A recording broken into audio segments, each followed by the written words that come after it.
नमस्कार, मैं हूं पवन त्यागी। अब सीबीआई के डायरेक्टर और ईडी के डायरेक्टर, इन दोनों का कार्यकाल रिटायरमेंट होने के बाद 5 साल तक बढ़ाया जा सकता है। प्रत्येक बार एक एक साल के लिए कार्यकाल बढ़ाया जाएगा और उसको 5 बार बढ़ाया जा सकता है। इस मामले का विधेयक दोनों सदनों से पास कर दिया गया है और ये ध्वनिमत से पारित हो गया है। इसका मतलब अब ये कानून बन गया है, कोई इसको कोर्ट में भी चैलेंज नहीं कर सकेगा। हमने पिछले दिनों देखा कि जब सीबीआई के डायरेक्टर के तौर पर सुबोध जायसवाल जी की नियुक्ति हुई थी, उसको लेकर विवाद उठाया गया था और समूचा विपक्ष उस पर हल्ला मचा रहा था और ये कह रहा था कि मोदी जी अपने खास आदमी को सीबीआई का डायरेक्टर बना रहे हैं, जो कि गैर कानूनी है। रिटायर व्यक्ति का कार्यकाल इस तरह से नहीं बढ़ाया जा सकता, ये गैर संवैधानिक है। और कुछ लोग तो इसको लेकर सुप्रीम कोर्ट तक में भी गए थे। अब सरकार ने ये जता दिया है कि देश की सुरक्षा और रक्षा के लिए जो अधिकारी सरकार के लिए जरूरी है, देश के लिए जरूरी है, वो उसको करके लागू करेगी, उसको कानूनी अमला पहनाएगी और जो भी बीच में रुकावट है उसको दूर किया जाएगा। अब आपको बताएं, राकेश अस्थाना दिल्ली पुलिस कमिश्नर जब इनकी नियुक्ति हुई थी तो राकेश अस्थाना को लेकर भी इस तरह की सवाल उठाए गए थे, क्योंकि वो गुजरात कैडर से आते हैं। उनको भी राहुल गांधी समेत पूरे विपक्ष ने कहा था कि क्योंकि वो मोदी जी के साथ रहे, मोदी जी उनके खास हैं और इसलिए दिल्ली में उनको कमिश्नर बनाकर बिठाया जा रहा है, जबकि उनका रिटायरमेंट का टाइम आ गया है। और ऐसे में केजरीवाल समेत जो आम आदमी पार्टी है, उसने तो बाकायदा विधानसभा से एक प्रस्ताव पास कर दिया था कि ये गैर संवैधानिक पोस्टिंग है और इसके खिलाफ हम कार्रवाई करेंगे। इसको कोर्ट में भी डाला गया था और कोर्ट में बाकायदा अभी तक उसका सुनवाई चल रही है। लेकिन अब जब सरकार ने कानून बना दिया है तो अब ये तय हो गया है कि सीबीआई और ईडी जो दो महत्वपूर्ण हैं और दिल्ली पुलिस कमिश्नर, इनको वो नियुक्त कर सकती है और 5 साल तक उनका कार्यकाल रिटायरमेंट के बाद भी बढ़ाया जा सकता है। यानी अब रिटायरमेंट की जो आयु है वो तय कर दी है 65 साल तक। हाँ, इसके बाद और कार्यकाल नहीं बढ़ाया जा सकता, जबकि अभी तक जब ये कानूनी अमला नहीं पहनाया गया था तब तक मर्जी आती थी सरकार की, किसी को भी कितने टाइम के लिए बढ़ा दिया जाता था रिटायरमेंट होने के बाद भी। और कांग्रेस के कार्यकाल में कई अधिकारियों के इस तरह से एक्सटेंशन किए गए हैं कि वो रिटायर हो गए 60 साल की उम्र में, पता लगा 6 बार 7 बार, कई बार तो 10 बार भी उनके कार्यकाल बढ़ाए गए। ऐसा कुछ सूचनाएं मिलती रही हैं। लेकिन अब सरकार ने ये जताया और बताया है कि सीबीआई देखिए इस तरह की संस्थान है कि पूरे देश में जब कहीं किसी को न्याय नहीं मिलता तो व्यक्ति कहता है कि सीबीआई को केस जो है हैंडओवर कर देना चाहिए। और सीबीआई कई बार लंबा केस चलता रहता है, बाद में जाके उसके नतीजे निकलते हैं। आज की डेट में हम देख रहे हैं कि चाहे वो सीबीआई हो और चाहे ईडी हो, उसके पास जो काम आ रहा है, जो केस आ रहे हैं, वो बहुत ही महत्वपूर्ण है। और एक तरफ बड़े बड़े लोगों के केस हैं जो अगर कोई कम अनुभवी अधिकारी या कोई हल्का फुल्का वजूद का अधिकारी रहा तो वो दबाव में आ सकता है।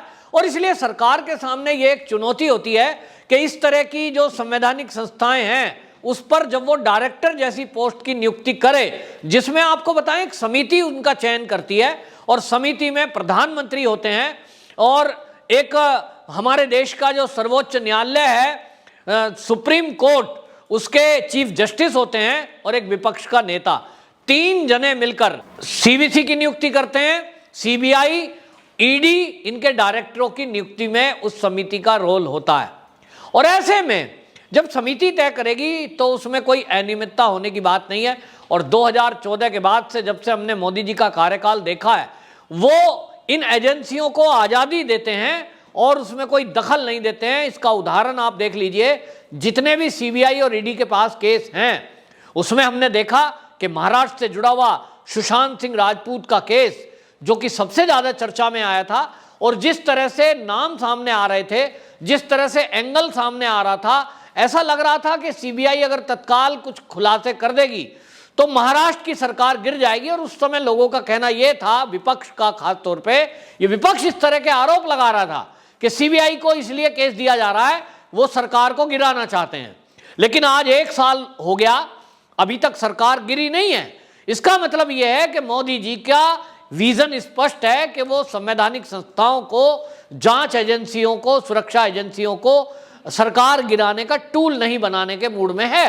आज तक कभी एक सिंगल केस ऐसा नहीं है कि मोदी सरकार ने इस तरह से सीबीआई ईडी का दुरुपयोग किया हो। इसी तरह हमने महाराष्ट्र से जुड़ा हुआ ईडी का केस देखा, इसी तरह हमने देखा कि ईडी के केस में किस तरह से अनिल देशमुख जो कि पूर्व गृह मंत्री हैं वो फंसे हुए हैं, बाकायदा न्यायपालिका के न्याय के कारण वो जेल में है।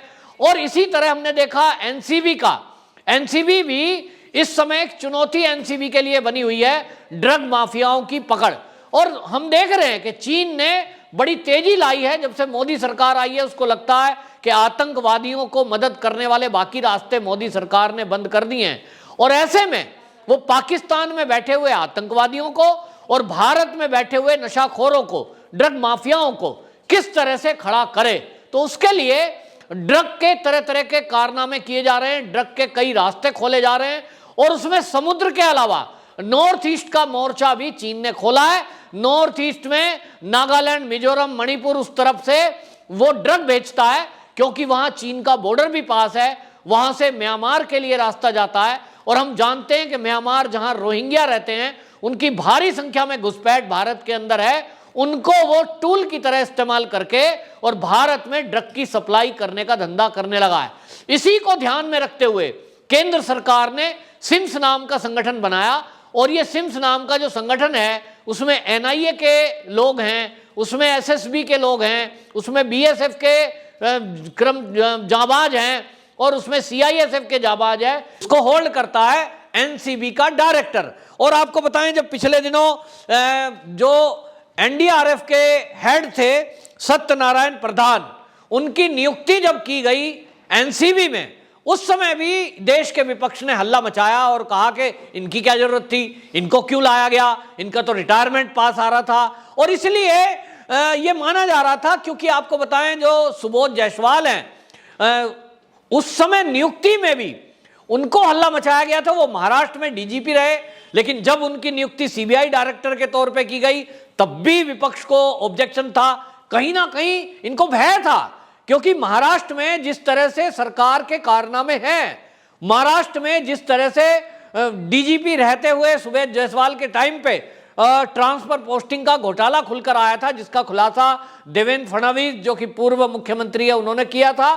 तो उस समय चीजें आई थी खुलकर सामने, और इनके साथ खुद उद्धव सरकार ने गलत व्यवहार किया था। उस समय जो विजिलेंस हेड थी पुलिस की महाराष्ट्र की, रश्मि शुक्ला, उनके साथ दुर्व्यवहार किया गया था, जिसके कारण उनको साइड कर दिया गया था, और उनकी जो जांच थी उस पर उद्धव सरकार ने, यानी उद्धव ठाकरे ने कोई कार्रवाई नहीं की थी। तो इनको लग रहा था कि अगर यही व्यक्ति सीबीआई का हेड बन जाएगा सुबोध जायसवाल, तो फिर हमारा क्या होगा, इनको तो सारी पोल पट्टी पता है।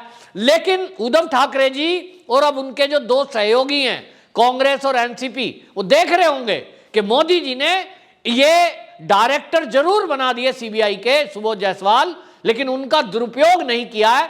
मोदी जी कांग्रेसी नहीं है, और कांग्रेस कभी भी मोदी की विचारधारा को नहीं अपना सकती, और इसीलिए केवल हल्ला करना उनका मकसद है। लेकिन जो उनके मन में डर था कि वो दुरुपयोग करेंगे मोदी जी और हमारी पोल पट्टी खुल सकती है, सरकार गिर सकती है, वो निराधार साबित हुई। अभी तक कोई कार्रवाई इस तरह की नहीं हुई है। वहीं आपको बताएं, जो एनसीबी में नियुक्ति की गई सत्यनारायण प्रधान की, उनको अब जो है उनका रिटायरमेंट, क्योंकि 31 अगस्त 2024 को है, तो उनका अभी टाइम खुद ही स्वाभाविक रूप से टाइम बचा हुआ है, उनका टाइम एक्सटेंड नहीं किया गया है।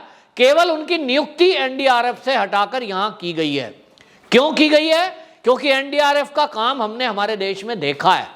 लेकिन इस पर भी विपक्ष को आपत्ति थी, और शोर शराबा संसद और संसद के बाहर मचाते रहे।